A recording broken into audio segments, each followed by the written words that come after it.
welcome to another episode of Convos with Sazón with yours truly, Cata Mejía. With me today is Manolo López. He is a chef, he is a cultural ambassador, and he is also an entrepreneur. Bienvenido, how are you? Gracias, thank you for having me. I'm good, tired. That's just part of my life, but I'm happy to be here, spending some time and sharing some words, aprender un poco de lo que hacemos en Nueva York, en Puerto Rico. Absolutely.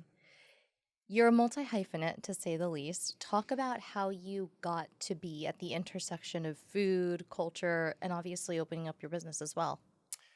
Yeah, I think that was something that was instilled by my family. I was born and raised in Puerto Rico, Aguada, Puerto Rico to be exact. And my father was a big entrepreneur from the West Side. He owned the biggest furniture manufacturing factory in the Caribbean. So I grew up in that world of how it's made, taking all these raw materials and making them into like the final product. And my mother, who is like the creative force in our lives, was the one who designed all the furniture. And my mother was kind of like the one who nurtured us in a different way. I have two other siblings, my two sisters, Natasha and Natalia, and she figured out what we liked since we were young, and she enabled us. She was the one who let us dream. Puedes soñar. Natalia had a very big interest of designing since she was a little girl, and mom got her into drawing classes, and then she got her into Lisaton, which is a design academy in San Juan, and then by 17, my older sister was enrolled in Parsons School of Design. Natasha wanted to act, so she figured out how to get acting lessons in San Juan, which was 3 hours away from where we lived. And my mom just always enabled that. And it was the same thing with me. She saw that I had an interest in food, and she enrolled me into culinary school at 13 years old. So having that part of your parents supporting you and enabling you allowed us to understand that we could really dream. Now, the other part was just personal interest, like design, culture, all these things that I carry with me to this day. And if I figured out, because there's no formula for it, but I figured out how to use specific skills that I have in a culinary setting and specific skills that I have in a business setting and design setting, which I acquired through school, right? I went to culinary school in Puerto Rico, en la Escuela Hotelera de San Juan. I went to business school in Puerto Rico, en la Universidad de Mayagüez. And then I went to design school at NYU. So that's kind of like how I merged everything. And today I get to tell a wider story because I'm involved in everything. And I know that part of that wider story, right, there's a core concept that many immigrants can relate to, which is being de aquí y de allá, from here and from our respective countries, and tying our cultures into that. How do you continue to find ways to incorporate your Puerto Rican roots and your Latinidad in everything that you do, starting with the kitchen? I think there's two universal languages in the world, and one is food and the other one is music. I think those two things unite people in a way that transcends like all these barriers, right? I think my story is a little bit different because I grew up in Puerto Rico, right? But I also grew up with the sentiment that everything that was happening up north was better. So I assimilated even while I was living in Puerto Rico. So I had the privilege to go to private school. So all my classes were in English, and that's why I don't have an accent. But I also dress like Jay-Z and listen to NSYNC and stuff like that.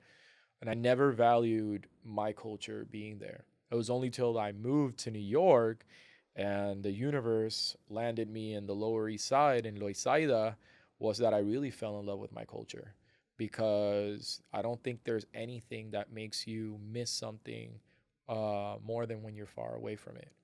And not having any money to go back to Puerto Rico in the wintertime when it was freezing out here and I'd never been through a winter.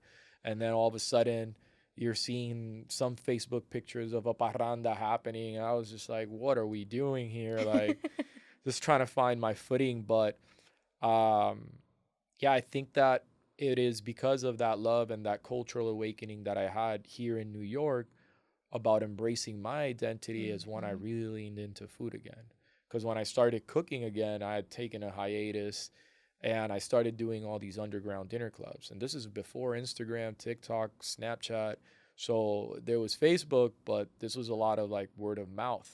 So I had friends in the outer boroughs that would allow me to cook inside their tiny apartments. And, at that point, I was just trying to get people to come in so they could learn more about Puerto Rico. And then it just turned into a beast because at the beginning, no one would come. And we were left with all this food, which we would donate. And then afterwards, it was like, oh, there's 5 people come in. Then there's 10 people, and there's 20, 40. And then we have 2 services of 60 people until they called the health department and the police on us. Typical New York story on how you make it. But that's how I knew that I wanted to be a part of that driving factor of connecting Puerto Rico with the diaspora. And I think another important thing that I credit is the way we were raised back home was to think that the Puerto Ricans that were in New York weren't Puerto Rican. Mm-hmm. And, that is a narrative that's been done to divide us because the people that came here in the 50s and the 60s came out of necessity. And they came because, they wanted to give their family a better life and they could not go back. And we're judging them because of what? Because they didn't live the same culture that we did, but they were really forced into really horrible conditions that you only learn when you're here because you start learning about social movements like the Young Lords. You start listening to music, the early 8 times of Fania, where it is fight music to do all these things. And then you realize that you are also a part of the diaspora and that you are like melding with it as you experience it and have more time in New York. So for me, it's like, how can I really use this to connect more people? And I was very fortunate enough, lucky as well. There's a lot of things that played in my favor for my first project, Mofon.go, to actually blow up and to actually become kind of that community leader and that connector between Puerto Rico and New York. Mm-hmm. We'll circle back to Mofon.go because I have obviously a lot of curiosity for that too. But as you were talking, it reminds me a lot of my dad, actually. He is the chef in our kitchen, and he always, when asked, ¿qué le echaste a esto porque sabe tan rico? His response is always, mi secreto es el amor. O sea, yo cocino con amor. What would you say your secret ingredient is? Is it the passion that you have for community building that started from building a community for yourself and how that extended, or what else? I think that's one of them for sure. But I think the other one is intuition. Just, I don't know who's guiding me when I'm in the kitchen, if it's my ancestors, if it's Gabi, one of my best friends who passed, who was also a chef. Is it God? But there is something engraved in me and my DNA that allows me to understand how these things are made, right? And it's different when you're cooking for 4 people than when you're cooking for 500 people. And that's what I'm referring to, right? Mm-hmm. But I think that being prepared, learning about the basics of cooking, and then also just diving into it. It's not easy. You're going to fuck up. A lot of people don't like to talk about that. But it's just part of it. Like you're never going to be able to run if you don't know how to walk, and you're never going to be able to be successful if you don't fail. Yeah. Let's talk about the difficulties. Porque ahorita cuando estabas hablando, como que puedo cocinar para 4, para 500. Yo como alguien que no tiene esa habilidad en la cocina, o sea, la verdad me despista, aunque con tiempo me gusta, admiro mucho eso, o sea, la habilidad de adaptarte a diferentes circunstancias y utilizar tu talento y el amor que tienes por la cocina en esas diferentes circunstancias. So, talk about times that have been difficult. Before you were able to dedicate to this full time, were you doing something else in order to sustain your life? Oh my God. Let's talk about that. Let's talk about the beginning. Claro, no, es que yo creo que las redes sociales, los artículos que salen, pues glorifican mucho el producto final. But nobody really talks about like what happened before, right? And there was many times that I wanted to just give up, and like I made money, went broke so many times that I didn't know what I was doing with my life. But it gets to a point where you do understand what you're doing. I think that the most important thing is for people to know that I do not do this alone. I have teams, whether it's in food, whether it's in film, whether it's in any of my businesses. And without those teams, nothing happens. But the early stages of learning how to cook for in this volume, you're going to mess up. I remember this one event that we did. Ay, Cristo. Pili Montilla had just won an Emmy for her show called Te Para Tres, and they were doing a party here in New York. I remember that Manhattan Car Club, and she specifically asked for me to cook with my team. And, it was really cool because Buscabulla was playing. There was like 2,000 people in attendance. And we were supposed to do, I don't know, like, I think it was like 5,000 to 7,000, like, canapes, hors d'oeuvres. And yeah, we spent the night before making these rellenos de papa, right? So it's just like potatoes that are stuffed with like minced meat and then, flour, and then they're deep fried and rellenito. And then we had like these aiolis, whatever. And we made like 1,000 of them by hand. They took so long. Talk about a labor of love and time. And we were burnt out. And I told Cesar, who's been my right hand for 10 years, I was like, put this in the freezer. But maybe I said it, maybe I didn't. I don't remember. But they went into the walk-in cooler. So the problem was that when we took those out the next day and we were transferring them on the way there, they got to room temp, and when we would deep fry them, they just decomposed. And I remember looking at Cesar, and Cesar was just like, service is in 45 minutes, and this doesn't work, and what are we going to do? And I was like, bye, maquillalo y pa'lante. And that's basically like figure out a way to create volume with something else and bring it up, and like make sure that you have enough. So that's why you have specific things as a backup. And then if somebody asks, se vendieron los rellenos, estaban bien buenos, y ya está. Like, you can't be like, like I messed it up, because you still have a job to do. Pero nos pasaron eso, and I think another, and that was just like on the food side, right? I think that another one was just like, in the Latino community, we're not really taught to understand finances, like the way that other ethnicities are, right? It's more like, okay, you go to college and you take an accounting class and they teach you about accounts receivables and all these things, but what about payroll? What about taxes? What about insurance? What about all these things that you need to take into accountability when you're building a business? So it's not just, oh yeah, I'm at Smorgasburg, I made 6 G's today. No, you have overhead. No, you have insurance. You have workers' comp. You have to pay your rent. You have to pay all these things. And then all of a sudden you're like, okay. So that was like one of them where it was like, You learned the hard way. Yeah, it's like leave the taxes. Like instead of doing quarterly, let's do yearly. And then when that yearly bill comes, you're like, okay, go. I'm all said, damn, I need to go do 5, 6 dinners right now that I won't be making any money just to pay this off. And then I have to figure out money to pay this off.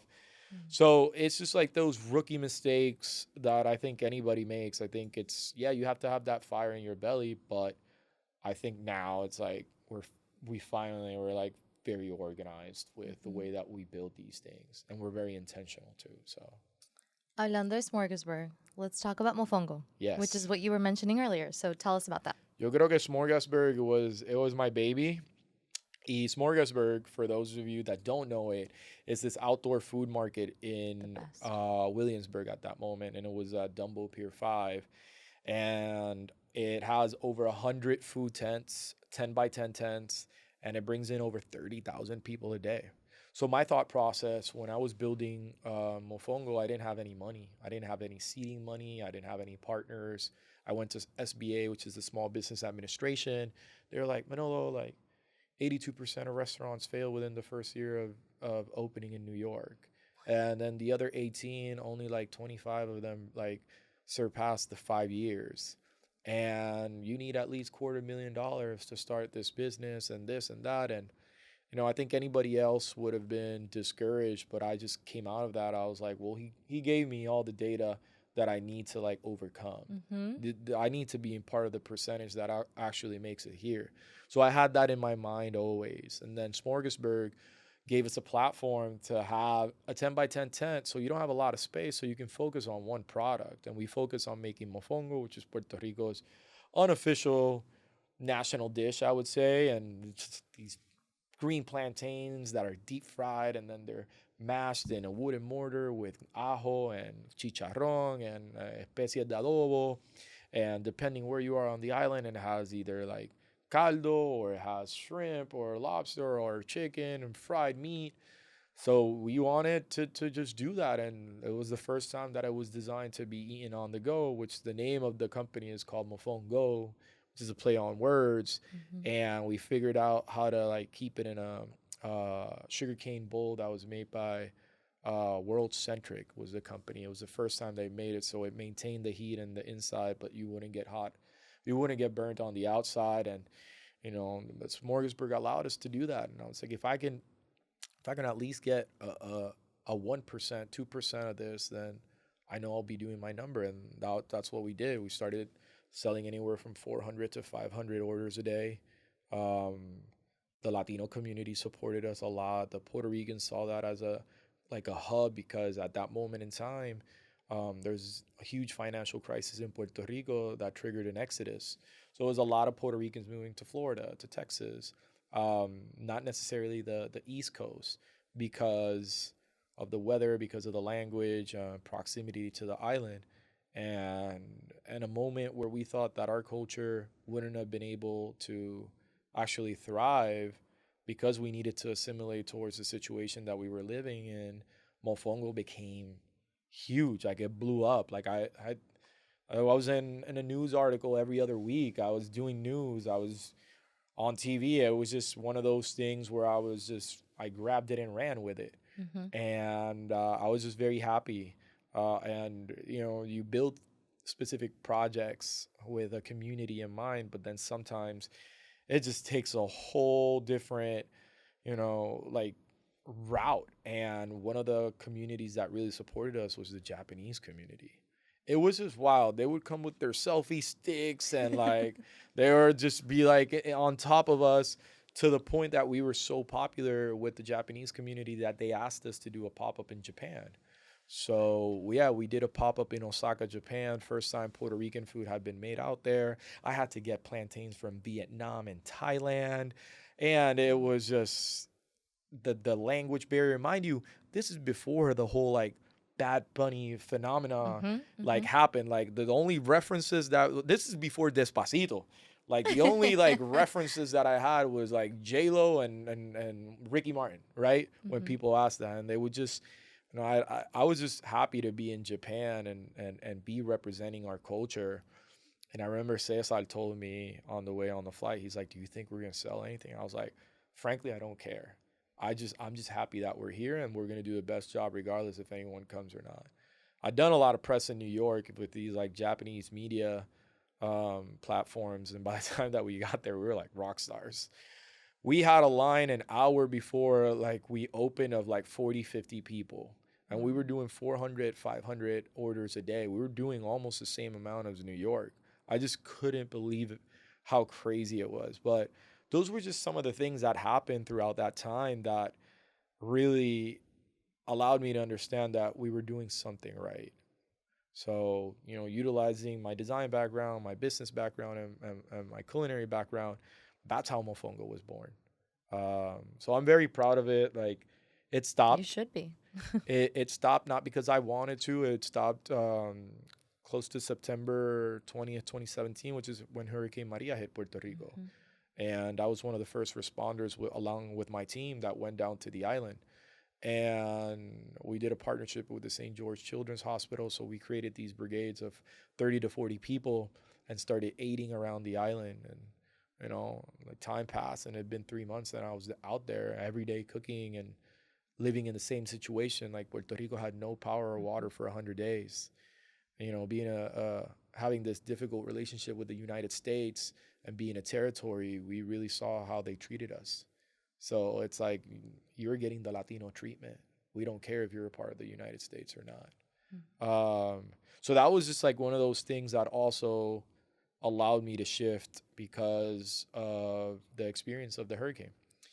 And all those things have allowed me to create what I've created now, with a lot of intentionality towards my community, not only the community in New York, but also the community in Puerto Rico or the community of Latinos wherever they are.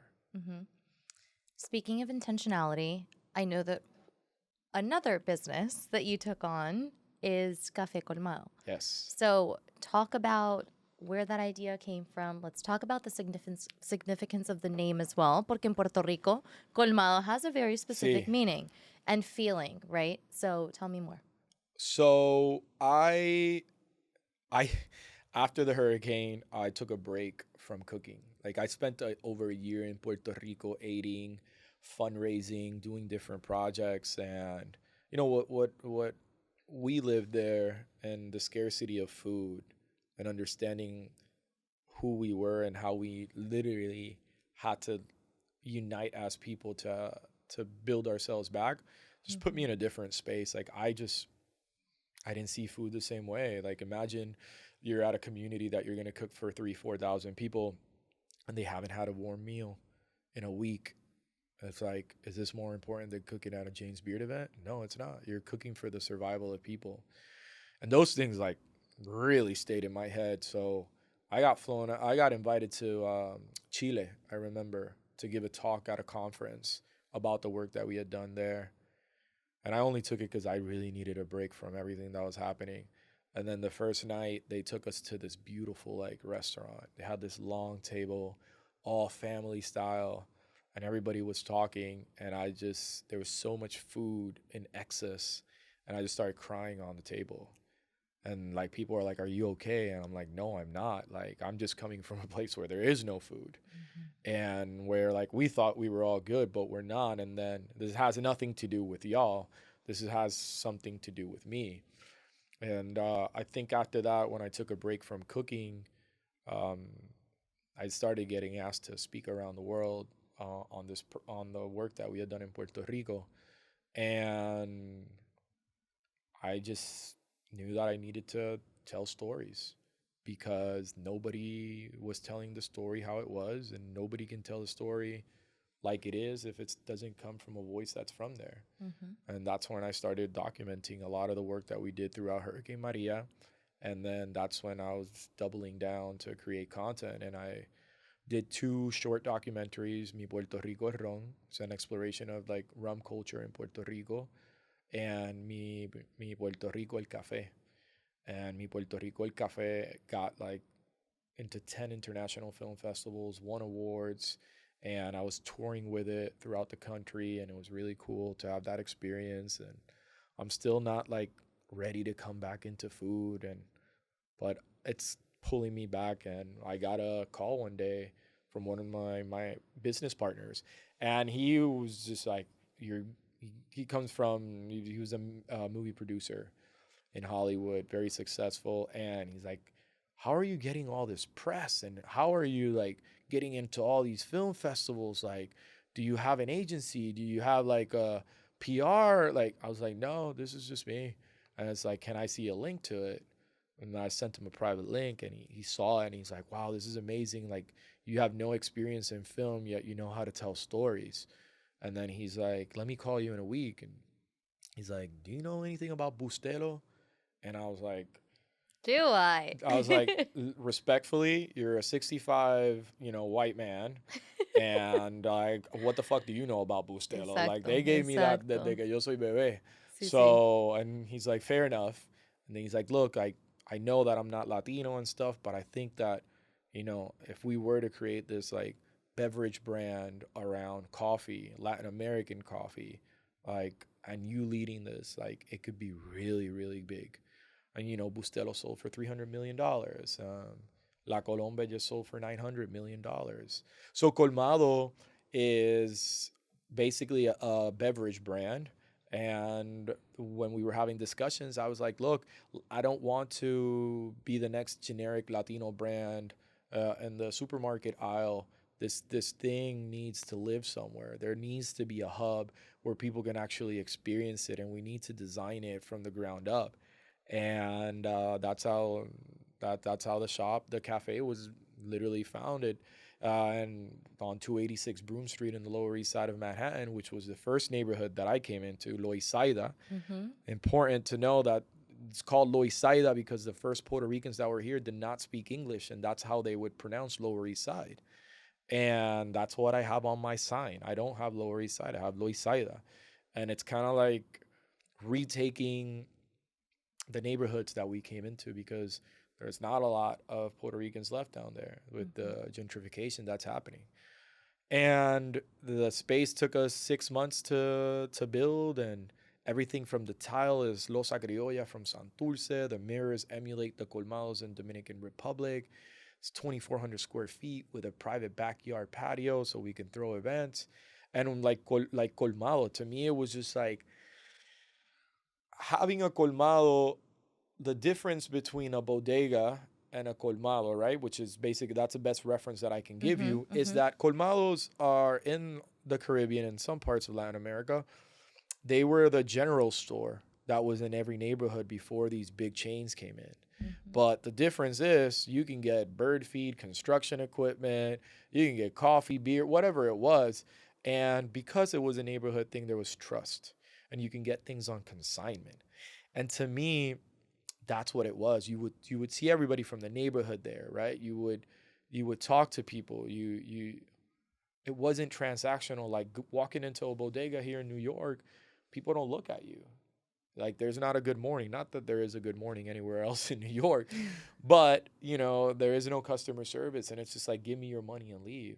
And that's why like Colmado was like the perfect way of expressing like this coffee brand where you're coming in and we're going to take care of you. This is not just a place for you to give me money and I'm going to give you coffee or matcha in exchange. And that's why like the seats are like the old Victoriano like seats that you had at your grandma's house with the plastic, the type that she didn't let you sit, but you were also only on special occasions you used. Exactly. And you didn't want to sit there in Puerto Rico where it's always like summer, like your thighs would stick to it. It was horrible. But there's a lot of touch points there on my childhood. And this was the first time that I was able to design something how I had it in my mind. And of course, with the help of my partners as well. But you build something which is four walls, and it's nothing without the heartbeat inside of it, and that's the community. We opened Colmado on September 22nd for our launch party, and like we had last year, no? Yeah, we had 700 people come in to a coffee shop. Yeah, I have a Jeremy Bosch and his band playing salsa in the back, and I was roasting a whole pig, but it just goes to show that if you build it, they will come. And these spaces, kind of like Caribbean Social Club, Toñitas, or La Sala de Pepe, which is no more, or all these other spaces that really represented us and that made us feel that we were a part of something and made us feel that we were closer to home. You don't see that anymore. And I think that the success of Colmado has to do with that, but also has to do on how people feel when they're inside. I love that you said that, because it's very clear that it's more than just, like you said, a place of exchanging, right? Here's the goods for your money. It really embraces people. And beyond the experience that you are giving, right, when customers walk through the door, you also host events like coffee clubs. Talk about that too. Yeah, I mean, I think that right when we opened was when like the whole like coffee, DJ day parties started blowing up with all these viral videos. And I thought, again, another blessing, because I'm seeing all these things and it's like house music and dance music, and the people that are doing this is like predominantly white. And then I'm like, shit, I'm going to do this easier. I'm going to do the first one with just Bad Bunny hits. And we got 500 people to show up, get 500 people to show up before 12 o'clock in a place that doesn't serve alcohol, and you got the place bumping. Like that is something special. And I love that stuff, because people get a different type of experience when they're trying coffee. And the way that people share on their social media is super organic. We never ask anyone to share anything or leave. Like, it's just one of those things where it's just like you're at the right place at the right time too. But then also having the backyard and being intentional. Like when we did the Puerto Rican Day Parade event, and we had pleneros in the back, and I was also cooking and with all these other chefs, and people come in, and those events are free for the community. First 100 people got the Um, like the shirt that we designed with Adidas and with Bueno, it means good, and the food was free, the drinks are free, because we want to make sure that it's also there's an accessibility for the community when they come in. Hmm. And we know that there is a limit to the amount of people that can come in because like you know Regulations. exactly, and I open an RSVP for 600 people and I have to close it in 30 minutes because it's full, and then I have like 100 people hitting my phone like, yo, like we gotta get in. I'm like, I don't know what to say, man. Like I'm doing my best to accommodate, but it is a blessing to have this in New York, to be able to be a part of like the history of New York within the Latino community, and like all I hope is like that we can grow this beverage brand, but when it's all said and done, that people have memories in this place, just like the memories that I'll have like at Casadela or any of these other like places like the De Marquesina parties that used to happen over 10 years ago. Those were the things that I'll take with me forever. Hmm.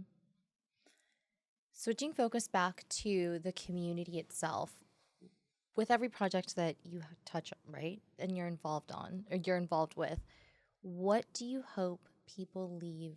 Like, what feeling do you want them to leave with? Whether it's physically entering Colmado, for example, or watching your documentaries, or the restaurant that you just opened up in Puerto Rico. Like, what is your hope for the memory that you want to leave people with, and the I, feeling that comes with that?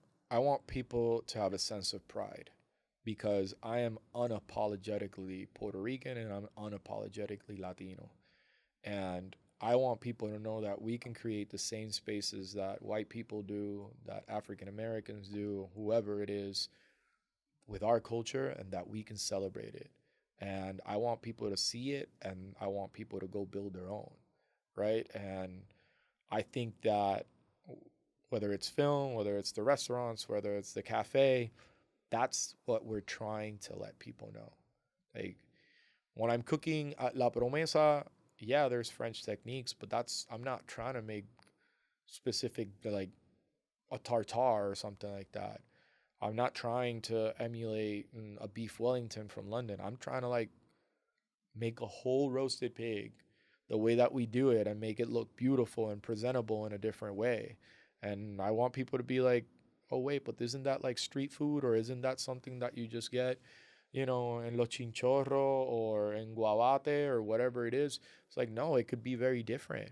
And it's the same thing with coffee, or pastries and stuff. I want people to know that it is good enough and it's delicious too. And the narrative doesn't need to be the same thing that they've always like said about us. Like if you walk into any of our spaces, they are so different from like the stereotypical Latino that they portray us in, as though like everyone's dancing salsa into the frame.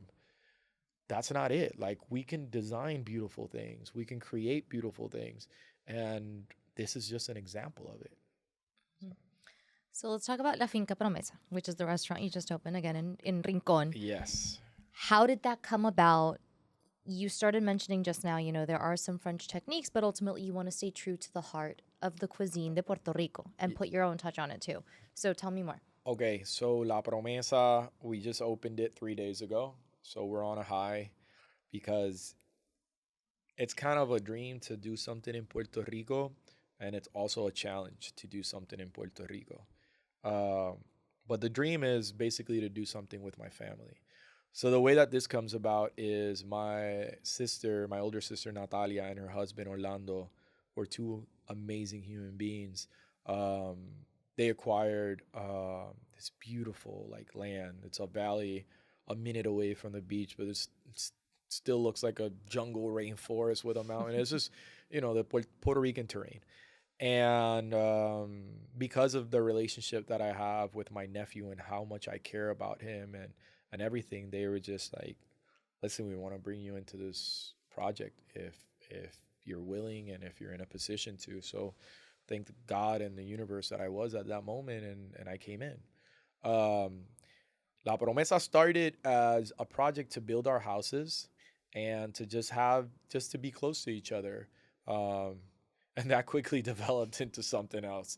And I should have known because my sister and my brother-in-law, they're entrepreneurs too, and they're always like figuring out ways how to not just build businesses but share things with the community.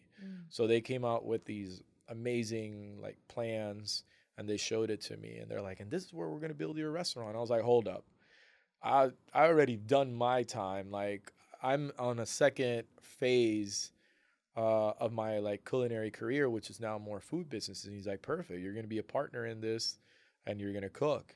And I was like, let me think about it, and then it just developed into it. And now Finca La Promesa has this beautiful space that sits about 160 people with just all the stuff that I always dreamed of cooking live fire and using local produce and working with the local farmers in order to bring this to life. And for now, we're not going to be open like 7 days a week. We're just doing one event a month to try and test the waters and to gain more capital in order to continue buying more of the equipment. And it's in Rincon, Puerto Rico, so it's on the west side. Rincon is an interesting town. It's literally the town beneath the one that I grew up in Aguada. And my brother-in-law and my sister moved out there maybe 16 years ago. They made their lives out there, and they started building their houses, their empire there, and they're well off and blessed as well, and they're blessing other people. So with that, like we just decided, okay, let's allocate the first 2 acres of the farm for public use, and now it has La Promesa, and there's a basketball court and a tennis court and a pickleball court, and it's just one of those things that when you walk into it, it's kind of surreal when you have a dream and then you bring it to life. But I'm not bringing it to life by myself. I'm bringing it to life with my family. Everyone has a play. Like my younger sister Natasha runs all the social media accounts and creates the content. My mother, she makes the flower arrangements, and my uncles are there like helping us, bring in all the equipment and stuff. So just to do that and have that connection with Puerto Rico directly is something that I've always yearned. I think I've been in the States already for 17 years. And I've been fortunate enough to be able to live between Puerto Rico and New York the past 6. So I'm jumping on a plane tomorrow morning and I'm back in a week. And, I get to do that. And I know that's having a big privilege in order to do so. But, going back to Puerto Rico, creating jobs for local people, impacting the economy, creating spaces that are beautiful, and creating food that not nourishes you, but also like nourishes your soul. And for me to also have a part, not just in that history of New York, but also the one in Puerto Rico, and that I can also make some sort of change to what the island is going through and the economic development is something that is very powerful. I think it's beautiful what you just described, que es muy latino además. La familia, Sí. como sea, en lo que sea, manos a la obra, digamos, y todos estamos colaborando en algo. So let's talk about your team, official and unofficial. So your family, obviously, by Sí. blood, and the one that you select to work with you, to partner with. Sí. When it comes to what you've learned along the process, what would you say has been the most important aspect of being able to pick and choose and identifying who and how you add someone to the team? So, wow, that's a big question because one, you have to believe in people. You have to give them the opportunity. You can't be controlling. You need to let them also grow within what you're doing, because ultimately these are the people that are going to help you build all your businesses and actually evolve. And I think the best example of that is Cesar Perez, who's been with me for 10 years. We've been cooking together. He started as one of my employees, and then now we're basically like partners. We have a project called Primos Lejanos together, which is both of us as chefs cooking. He's Puerto Rican, born and raised in New York. I'm Puerto Rican, born and raised in Puerto Rico. And we use those two experiences to create dinners. But Cesar, Cesar is someone that, for 10 years we've been working together, and we've been figuring out like the best way for our relationship, not just to grow from a professional standpoint, but also from a personal one. And it starts with respect. Um, I think that in our industry, it's very hard, it's very demanding to do that, but and we've been through it. Like I'm not gonna say that it's been a fairy tale. Like we've been through it, but we also know that we are better as a team than like solo. And that's what we do because sometimes I have to be in front of a camera and he has to run the whole show. And like there's no protagonism in that. It's just like we got to get it done. Other times it's him that's got to be in front and I'm doing my part too. So having that is important and like choosing them is actually just like you have to, people need to have skills. That is one. But people also need to have the will to do something. And also they need to be receptive to learning. If you're already trying to like hire someone who thinks they know everything and is just like from the get-go just trying to like impose like their whatever they want into it, that's going to be hard because you need people to listen, you need people to execute, and then you just give them the space to grow. And that's what's worked, you know. At Colmado we have Carla, Carla Holguin, que es dominicana, y pues lo mismo, como que, like, I'm upfront about it. Like, los primeros meses con ella, para mí fueron bien rocky. We didn't know how to work with each other, right? Because I'm approaching a cafe as a chef. So I'm demanding specific things, but was I giving her the tools to do it? Not really. So I can't ask something from someone that I'm not giving them. Like fast forward 9 months now, we have a great relationship. And now we know how to work with each other. And now I know that she is in it because of the same reason I am. Like she is the face of it when I'm not there. And she's the one helping build this. So you have to always take care of your people. And you have to always give them the respect and the space that they need and the tools for them to grow. Y eso es todo.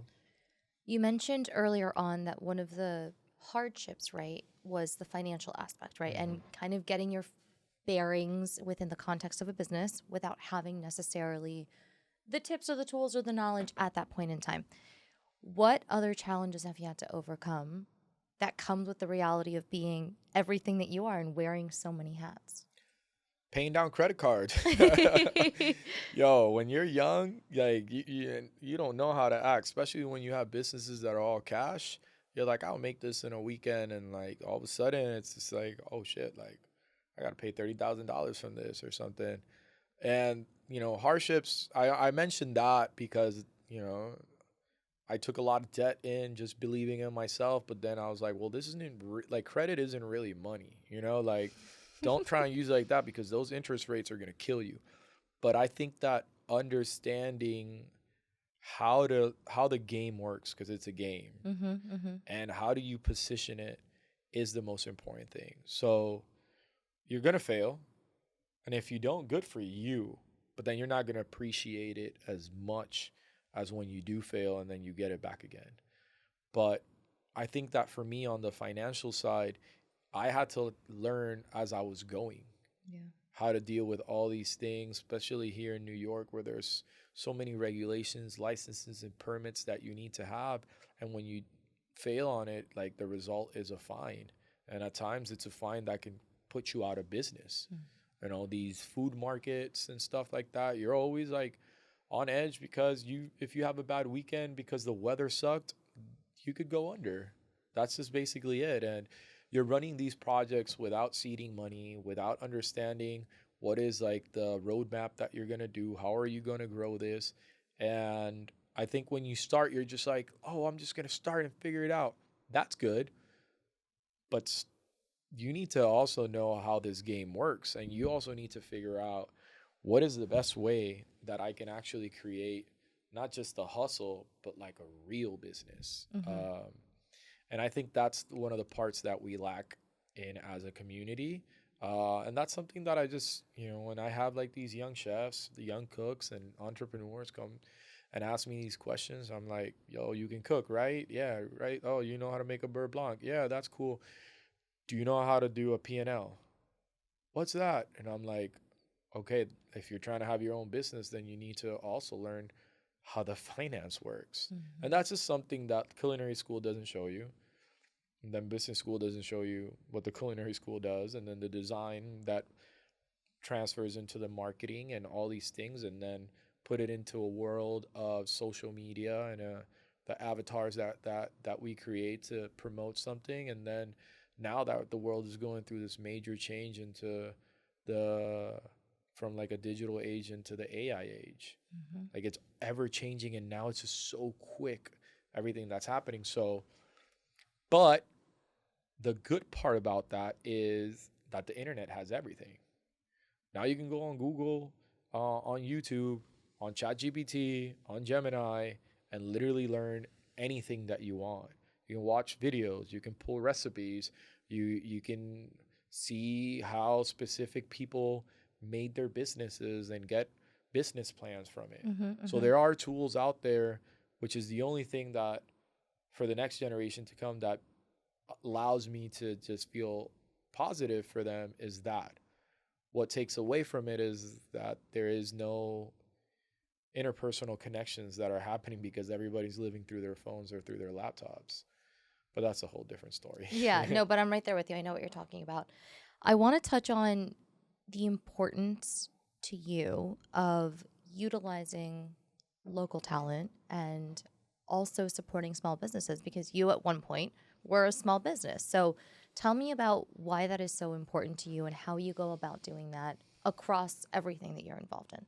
Yeah, I think that one, I'm in the streets. I know what everyone's doing, and everyone knows what I'm doing, and it's just I am part of this community here in New York and in Puerto Rico, and in New York, people see the work that we do, and they're proud of it. When you see one of our short series, when you see the production value, when you see the writing, when you see everything that we do, people are just like, "How do you do all of this?" I was like, I have a team, but I'm very intentional on it. So that has brought me to connect more with my community because there are a lot of chefs, entrepreneurs that want to be able to tell a story, that want to be able to tell their story. So I get a lot of people that come up to me. I was like, Manolo, ¿cómo yo hago esto? Como que, ¿cómo tú lo hiciste? And it's like, well, this is how I see it. Y entonces, and this is how I allocate my time. Pero igual, tú sabes, hay ciertos proyectos eh, que me los tiran a mí, but I don't necessarily take them. And a good example is Samsung. So I work with a lot of major like brands as a brand ambassador or as a consultant. And Samsung approached me and they're like, yeah, we want to work something with you. This is when they had the 837 space at the meatpacking district. Mm-hmm. Y they just want they had this beautiful showroom with like these amazing kitchens. They're like, we want to bring you in so you can cook, create content. It's like, all right, cool, but I'm not into that because I'm not that type of chef. I'm not a recipe developer or in-person camera to show you how to build food. If I need to do it, which I have many times, I will if it's going to lead me to a short documentary, a short series towards the types of stories that I want to tell, then great. Because I know there's a plethora of people that want to do that type of work. And I was like, you know what, guys, let's do this. I have this, I'll come back with an idea. And that's when I created Puentes. And Puentes was just this platform that the first hour I brought only female Latina chefs to cook. Why does it has to be Manolo? And this is a male dominant. So I got, Chef Stephanie Bonin from Patio Tropical to cook. I got Chef Fanny Gerson from Fan Fan Donuts y La Nueva Yorkina to make donuts. I got Caro Hinorio, the cook and food influencer, to do all these things. I got Cocotazo to come and do food. The bar was ran by LP Drinks, Lauren, who won Drink Masters on Netflix. Mm-hmm. And it's just like, why? I need to use my platforms to also put on people who have local businesses, and for them that they're not necessarily getting the same opportunities as I am, just because I'm more in front of a camera than other people, and because I'm media trained and all these other things, but doesn't mean that their work isn't amazing and that it can't be highlighted because of it. And so yeah, that first hour is this amazing food with all these powerful Latinas. And then after that, I host a talk. I just want, same thing that you're doing with me. I want to learn about people, and I host a talk with Latino entrepreneurs or leaders in the community, and we talk about a specific topic. And after that, like we have a bomba performance just to clean the air and, to touch, have that intentionality of really connecting with our roots, with the African side. And then after that, it's an after party with LP and myself hosting, creating cocktails and food, and all of this is free. All you need to do is RSVP. I figure out a way to get the brand to pay for it because I really want my community to see themselves reflected in these spaces, and for them to just know that this is accessible. All you need to do is follow, and you'll have that too. So I hope that I'll be able to do that. But what it does is that all these people have their restaurants, cafes, production companies, whatever it is, consulting firms. Now more people are getting to know them. And I think that's the only way that we can actually survive here in New York. You can't be a crab in a barrel and pull someone down. You literally have to help your neighbor, because this is only done by a collective force. Yeah, absolutely. You mentioned earlier in our conversation, projects that you were doing before the Bad Bunny era, right? And all of these developments that have happened since then that have allowed people to see Puerto Rico in a different light. How do you want people to see Puerto Rico? Whether they've been, whether they haven't, what do you want them to take away from the culture that you so very proudly and intentionally represent in every one of your projects? I just want them to understand and respect our culture. That's it. Like, Puerto Rico is much more than its beaches and, the piña colada. Not that I'm throwing shade at any of these. They're all amazing. I'm literally drinking a piña colada next week on the beach. But there's much more to that, right? Yeah. I think, again, speaking about what Colmado is, which is four walls, like, what actually gives it breath is the people are in it, and that's what Puerto Rico is, la gente. Completamente. Sabe? Sí. That's what I'm inspired by every time, because I can be in the mountains of Yauco eating bacalaíto and at Viña La Gran Pastelera's house, and she'll sell me a bacalaíto for $2, and I'll make an interpretation of that in New York with creme fraiche and caviar and sell it for $35, and people are just like, oh my God, this is amazing. And I'm like, and I'm not appropriating this. I'm just taking this and showing them, this is where I got it from. And I'll go back, and I've documented Piña in one of my short series to make sure that people know what I create comes from here. And I want you to know the full story.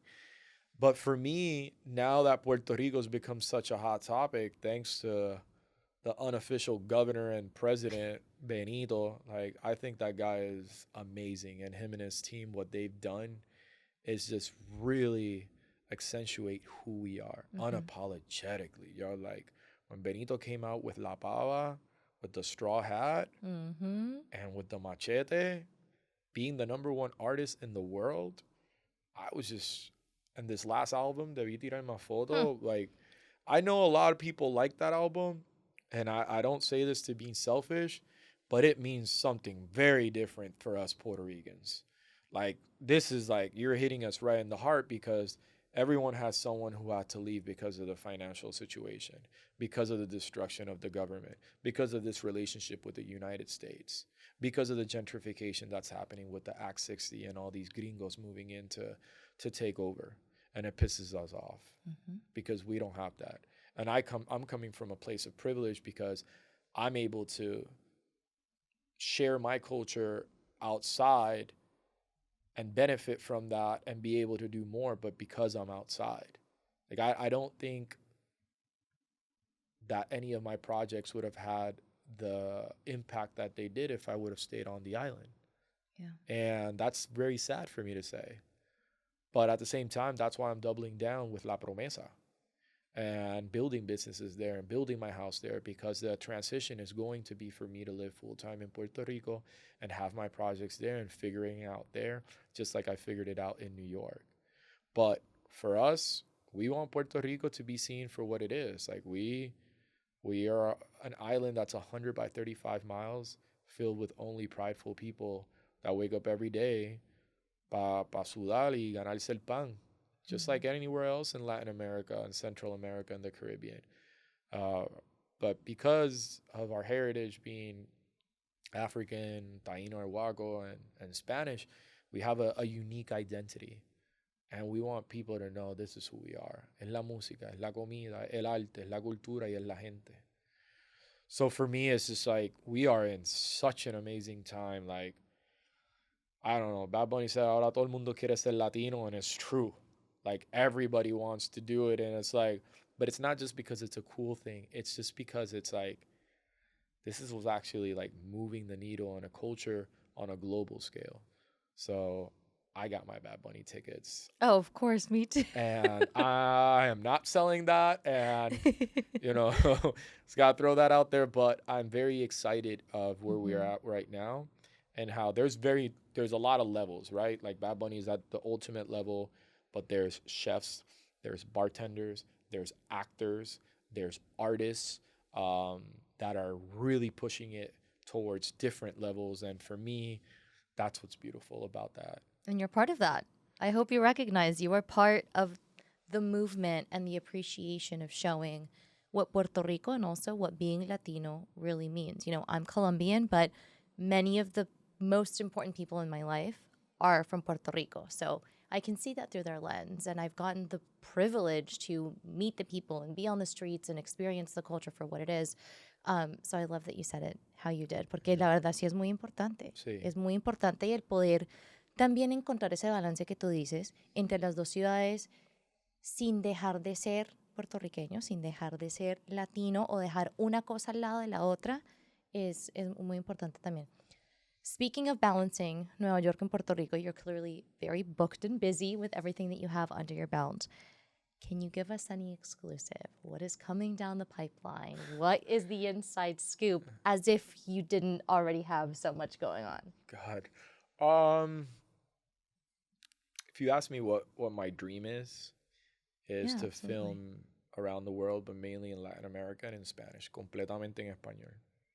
Yo no, sabe, la historia que yo tengo es para nuestra gente and to connect those who are learning Spanish as well to know more about their culture. So yo creo que lo próximo para mí es tratar de, no voy a manifestarlo, voy a vender una serie por Latinoamérica y poder decir esa historia y, ¿sabes? Entrar a un país con humildad para aprender sobre ese país. A través de la comida, a través de la música, a través de la cultura. And just figure out a way to like tell that story to honor these places. Like, tu país para mí es algo... Yo estuve una vez 2 meses en Colombia. Y es que la diversidad de Colombia es tan cabrona. Como que ustedes tienen la Sierra Nevada, ustedes tienen el Pacífico, ustedes tienen el Caribe, ustedes tienen las montañas, los valles. No, hombre, la zona cafetera y la gente es tan linda, la comida es tan rica, la cultura es tan real ahí, como que es palpable. A mí me fascina ir a Colombia. Y tengo tantas amistades ahí que es como que voy a venir un día aquí con un crew de cámara y... ¿Te acuerdas cuando nos fuimos para la Sierra Nevada a vivir con los arhuacos que estuvimos viviendo en un hut comiendo yuca 3 días? Y eso lo vamos a filmar, ¿verdad? ¿Te acuerdas cuando fuimos a las fábricas de panelas, ¿verdad? Y empezaron a enseñar esto, ¿verdad? Sí. ¿Te acuerdas cuando fuimos a Bogotá a comer sancocho en casa de esta señora? Como que para mí es algo como que tan increíble porque Latinoamérica está cabrón. Y yo creo que, ¿saben? Tenemos que continuar empujando para que más gente conozcan sobre nuestra cultura allá y conectarlo. Sí, ese es mi mayor deseo y es lo que voy a lograr porque pues yo soy de los que digo que voy a hacer algo y pues hasta que no lo haga. Ya empecé, ¿sabes? Con las series mías, tuve el privilegio de documentar en Cuba, en un intercambio cultural que hicimos, donde pues yo quería entender qué era la gastronomía cubana de la isla fuera de La Habana.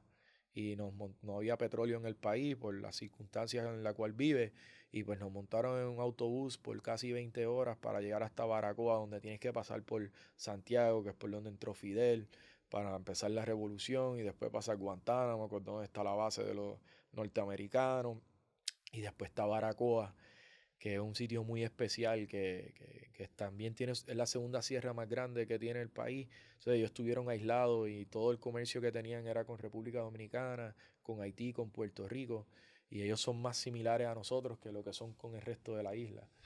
Sí, yo estuve 2 semanas por Cuba creyéndome que era Anthony Bourdain. O sea, yo no puede ser que esto está pasando. Yo soy un jíbaro del barrio Mamey de Aguada. Estas cosas no se supone que estén pasando en mi vida. Y de momento sí. Y también entendí que estas cosas sí tienen que estar pasando en mi vida porque las he trabajado para hacerlas. Uno, eso. Y dos, también reconociendo el impacto y la importancia de toda esta visibilidad que tú estás trayendo a la cultura, ¿cierto? Especialmente considerando el momento en el que estamos en este país en particular, de la percepción que tienen sobre los latinos y como tú hablabas antes, o sea, la percepción que tienen sobre lo que es Puerto Rico o lo que son los puertorriqueños y en realidad son otras cosas mucho más lindas, ¿cierto? Que la gente no se ha tomado el tiempo necesariamente de descubrir. Entonces, muchas gracias por tu tiempo. Claro. Ha sido un placer. En cualquier manera que te pueda apoyar, estoy a la orden, de Gracias. verdad. Y ojalá, no ojalá, porque ya lo manifestaste y va a pasar lo de esa serie. I can't wait to see it. If I can be involved in any way, you let me know. Pero mientras tanto, I invite everyone listening, to support Café Colmado, to travel to Puerto Rico in a way that is to appreciate the culture, Sí. and of course, para ir a tu restaurante nuevo. Sí, gracias por tenerme la conversación y que muchas personas se puedan beneficiar de esto, ¿sabes? Ser un emprendedor no es lineal, tiene muchas altas y bajas, pero la realidad es que pues no es para todo el mundo, pero para los que sí se aventuran a tenerlo, pues entender que pues que hay herramientas, no estás solo, te puedes escuchar a los más emprendedores y las historias van a ser similares, pero y se puede hacer con nuestra cultura, que es lo más importante que yo puedo decir, como que, por eso es que cuando me preguntaste, Manolo, ¿cómo tú quieres que yo te presente? Yo, puedes decirme lo que tú quieras, pero lo más importante es que yo soy un embajador puertorriqueño, un embajador latino, y ya, me siento cómodo con eso. Amén. Pues gracias nuevamente a ti, gracias a todos los que están escuchando. Thank you for everyone who has watched and listened, and we will catch you next time. Bye.